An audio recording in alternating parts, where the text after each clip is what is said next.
আসসালামু আলাইকুম। বাংলাদেশ বেতার সিলেট সংবাদ পড়ছি আমিনুল ইসলাম। সিলেটের সার্বিক আইন শৃঙ্খলা পরিস্থিতি স্বাভাবিক রাখতে প্রয়োজনীয় পদক্ষেপ নেওয়ার জন্য সংশ্লিষ্টদের প্রতি নির্দেশ দিয়েছেন শ্রম ও কর্মসংস্থান এবং প্রবাসী কল্যাণ ও বৈদেশিক কর্মসংস্থান মন্ত্রী আরিফুল হক চৌধুরী। তিনি গতকাল সিলেট জেলা প্রশাসকের কার্যালয়ে জেলা আইন শৃঙ্খলা কমিটির মাসিক সভায় এই নির্দেশ দেন।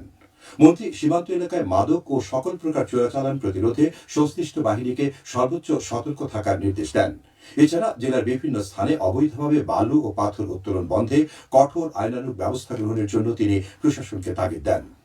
সিলেট ওসমানী আন্তর্জাতিক বিমানবন্দরে বিদেশগামী ও প্রবাসী যাত্রীদের হয়রানি বন্ধে অতি দ্রুত কার্যকর পদক্ষেপ গ্রহণের জন্য সংশ্লিষ্ট কর্তৃপক্ষকে বিশেষভাবে নির্দেশ প্রদান করেন।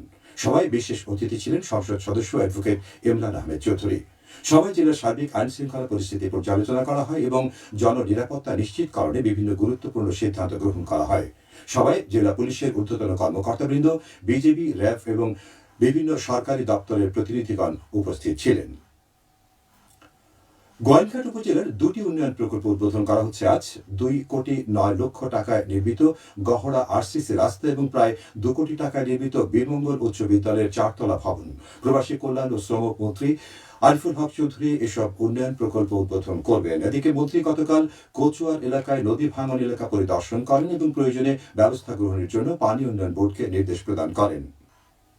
সিলেটে ছিনতাই প্রতিরোধে আইন শৃঙ্খলা রক্ষাকারী বাহিনীকে 1 সপ্তাহ সময় বেঁধে দিয়েছেন শ্রম ও কর্মসংস্থান এবং প্রবাসী কল্যাণ ও বৈদেশিক কর্মসংস্থান মন্ত্রী আরিফুল হক চৌধুরী। গতকাল সিলেটের জেলা প্রশাসক কার্যালয়ে জেলা আইন শৃঙ্খলা কমিটির মাসিক সভা শেষে সাংবাদিকদের সাথে আলাপকালে তিনি একথা বলেন। তিনি বলেন, বাংলাদেশের প্রেক্ষাপটে সিলেটের আইন শৃঙ্খলা পরিস্থিতি যে এত খারাপ হয়ে গেছে এমন কিছু না। প্রশাসন এবং নেতৃবৃন্দ সক্রিয় আছেন। গত মাসের চেয়ে এ মাসে পরিস্থিতি ভালো। তবুও আমরা সময় বেঁধে দিয়েছি। 1 সপ্তাহের মধ্যে কোনো অভিযোগ শুনতে চাই না। পরিষ্কার পরিচ্ছন্নতা অভিযান শুরু করা হয়েছে। গতকাল হবিগঞ্জে জেলা পরিষদ প্রাঙ্গণে জেলা পরিষদের প্রশাসক আহমেদ আলী মুকিব এই কার্যক্রমের উদ্বোধন করেন। ডেঙ্গু ও এডিস প্রতিরোধে মশার বংশ বিস্তার রোধ, জমে থাকা পানি অপসারণ এবং জনসচেতনতা বৃদ্ধির লক্ষ্যে অভিযান শুরু হয়েছে। এই সময় জেলা পরিষদ প্রশাসক বলেন, জেলা পরিষদের সকল স্থাপনা ও ডাকবাংলায় পরিষ্কার পরিচ্ছন্নতা কার্যক্রম চালানো হবে। অভিযানে জেলা পরিষদের কর্মকর্তা সহ রাজনৈতিক নেতৃবৃন্দ এবং সাংবাদিকরা উপস্থিত ছিলেন। জেলা পরিষদ এই উদ্যোগ নেয়। এদিকে নিজ আঙিনা পরিষ্কার রাখি, ডেঙ্গু মুক্ত দেশ গড়ি শীর্ষক সচেতনতামূলক সভা অনুষ্ঠিত হয়েছে গতকাল মৌলভীবাজারে। জেলা পরিষদের সভায় প্রধান অতিথি ছিলেন সংসদ সদস্য এম নাসির রহমান। বক্তারা বলেন, ডেঙ্গু প্রতিরোধে এডিস মশার বংশ বিস্তারে জমানো পানি, বাড়ির আঙিনা, ছাদ, ড্রেন সহ যেসব স্থানে এই মশা জমে তা পরিষ্কার পরিচ্ছন্ন রাখলে মশার বংশ বিস্তার রোধ করা সম্ভব। এতে শিক্ষক, ছাত্র, জনপ্রতিনিধি, বিভিন্ন এনজিও সংস্থার প্রতিনিধি সহ বিশিষ্ট নাগরিক উপস্থিত ছিলেন। জেলা পরিষদ এর আয়োজন করে। সিলেটে একদিনে আরো 36 জন শিশু হামের উপসর্গ নিয়ে হাসপাতালে ভর্তি হয়েছেন। বর্তমানে সিলেট বিভাগের 14টি হাসপাতালে এই রোগের উপসর্গ নিয়ে ভর্তি রোগের সংখ্যা দাঁড়িয়েছে 110 জনে। হামের উপসর্গ নিয়ে এ পর্যন্ত সিলেটে মারা গেছেন 3 জন শিশু। স্বাস্থ্য বিভাগের সিলেট বিভাগীয় অফিস এই তথ্য নিশ্চিত করেছে।